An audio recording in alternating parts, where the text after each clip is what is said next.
कहते हैं गुरु अपने आप ही मिलते हैं, अकस्मात, अचानक।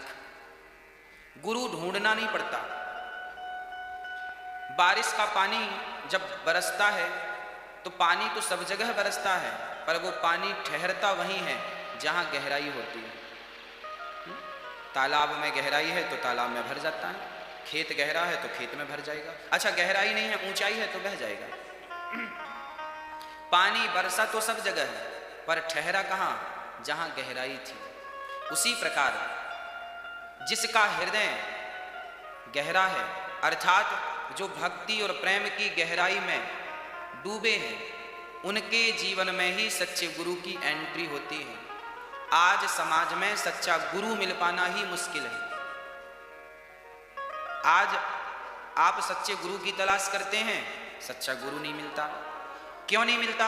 क्योंकि आप जब गुरु बनाते हैं तो आप गुरु इसलिए बनाते हैं कि हम गुरु जी बना लेंगे तो ये बड़े प्रभावशाली गुरु जी हैं, हमारा दुख दूर हो जाएगा, हमारा ये काम बन जाएगा, हमारा वो काम बन जाएगा। आप सांसारिक चीजों को मध्य में रख के गुरु चुनते हैं, इसलिए सच्चा गुरु मिलता नहीं। फिर गुरु कैसे बनाना चाहिए? गुरु इसलिए नहीं बनाना चाहिए कि हमारा काम धाम चलने लग जाए, पैसे आने लग जाएं। गुरु इसलिए बनाना चाहिए कि हे गुरुदेव, मेरी जिंदगी तो जैसे तैसे गुजर रही है, भगवान कहीं ना कहीं से दाल रोटी दे देते हैं, बस आप तो दाल रोटी के लिए गुरु मत बनाओ, गुरु बनाओ। हे गुरुदेव, दाल रोटी तो संसार से कहीं ना कहीं चल रही है, आप तो केवल ये कृपा करो कि मेरे हृदय में भगवत भक्ति बढ़े, भगवत प्रेम बढ़े, गोविंद की प्राप्ति हो जाए।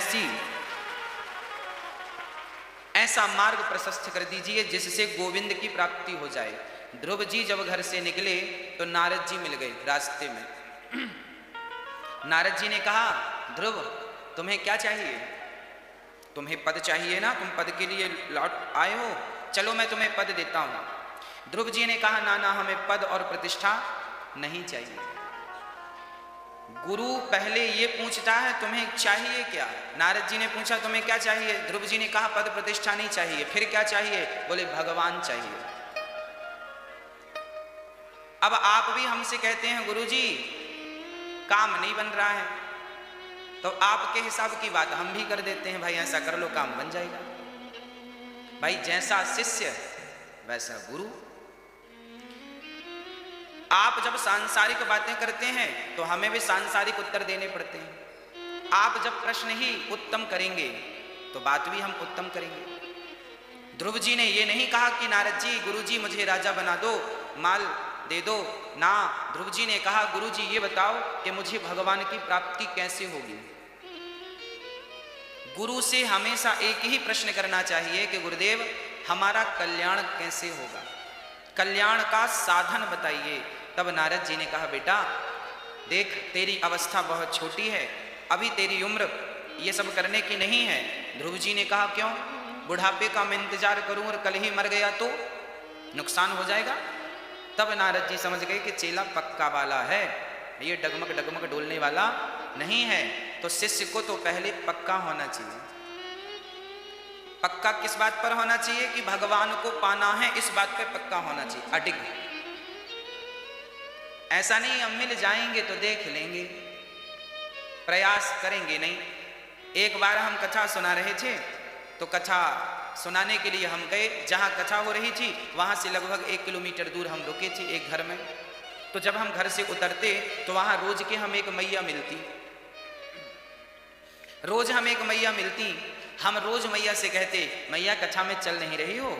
महाराज जी भगवान बुलाएंगे तो आएंगे।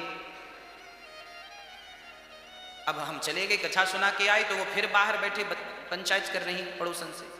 दूसरे दिन फिर हम निकले तो वो ठंडियों का समय था, धूप पे बैठी, रोज मिलती टाइम से। हमने कहा, माता जी आप कथा में चल नहीं रही हो? महाराज जी भगवान बुलाएंगे तो चलेंगे।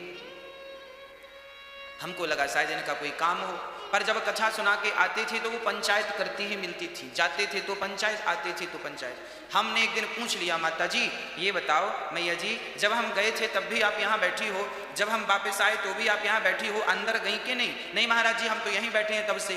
तो हमने कहा फिर कथा में क्यों नहीं आई? बोले भगवान बुलाएंगे तो आएंगे। अब आप ये बताओ कि भगवान कैसे बुलाते हैं? अरे भगवान ने हमारे मुंह से कहवाया, तो हमसे कहवाया, हमने कहा ना कि मैया जी कथा में चलो, ये कौन कहवाया? ये भगवान ही तो कहवाए। चलना था कथा में। अब आप कहते हैं भगवान ले जाएं, तो क्या भगवान उठा के ले जाएं? ये चाहते हो? भगवान बुलाएंगे तो आएंगे। अरे बुला तो रहे हैं, हम कह तो रहे हैं चलो, और कैसा बुलावा? लोग समझते नहीं।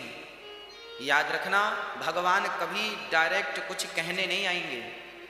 आपके पड़ोसी बनकर ही आपको कह देंगे, आपकी माँ बनकर ही आपको कह देंगे। हाँ, कई बार हमें लोग कहते हैं बेटा ये रास्ता गलत है, इस पर मत चलना। आप सुन लेते हैं। कभी आपने विचार किया कि वो जिसने रोका आपको वो कौन था? वो भले आपका रिश्ते में भाई था, वो भले आपका रिश्ते में पिता था, वो भले आपके रिश्ते में पत्नी थी, पर रोका ना उसने। मतलब ईश्वर ने उनके द्वारा आपको रुकवाया था। आप समझे ही नहीं और आप चले गए, ठोकर लग गई। इसलिए आप ये समझ के चलिए कि जीवन में जो भी आप व्यवहार करते हैं किसी के संग भी, तो आप ये समझ के चलिए कि जो लोग आपके बारे में जो कुछ कह रहे हैं, आपको जो अच्छी सलाह दे रहे हैं, वो सलाह परमात्मा की है, उसे मान लो, उस रास्ते पर चलो, जीवन में कभी ठोकर नहीं लगेगी। इस हिसाब से चलोगे तो। नारद जी ने कहा बेटा अब क्या चाहिए? बोले भगवान चाहिए। मंत्र दे दिया, ओम नमो भगवते वासुदेवाय। मंत्र का ध्रुव जी ने क्या किया? देखिए, गुरु के बिना ज्ञान संभव नहीं है। गुरु मंत्र तो दे सकता है, पर उस मंत्र को जप करके भगवान की प्राप्ति आपको ही करनी पड़ती है। गुरु रास्ता तो बता सकता है। किसी ने कहा भाई हमें आगरा जाना है, कैसे जाएं? तो आप बता दो, यहां से लेफ्ट होके राइट हो जाना, फिर आगे से लेफ्ट होके सीधा चले जाना, आगरा मिल जाएगा। जैसे कोई आपको रास्ता बताता है, उसी प्रकार से गुरु केवल रास्ता बताने वाला है। बता देगा कि भैया सत्य के मार्ग पर चलना, झूठ कपट ना करना, तुम्हें भगवान मिलेंगे। अब आपने किसी से पूछा भैया आगरा जाना है, तो सामने वाला बता तो सकता है, हाथ पकड़ के आगरा ले जा तो नहीं सकता।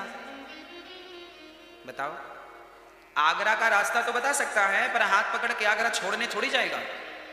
गुरु भी भगवान का रास्ता बता सकता है, भगवान तक तो आपको ही जाना पड़ेगा, गुरु नहीं ले जाएगा। इसलिए ध्रुव जी को मंत्र तो नारद जी ने दिया, और उस मंत्र का जब जाप किया, नियम से जाप किया, गुरु वचनों पर विश्वास करके जाप किया, तो भगवत प्राप्ति हो गई, उसमें संदेह नहीं है। गुरु के वचनों पर विश्वास करके उस मार्ग पर चल पड़ना ही कल्याण का साधन है। इसलिए जीवन में हमेशा सत्य का मार्ग ना छोड़िएगा, पर हित का मार्ग ना छोड़िएगा। ध्रुव जी को भगवान मिल गए केवल मंत्र जाप से 6 महीने में।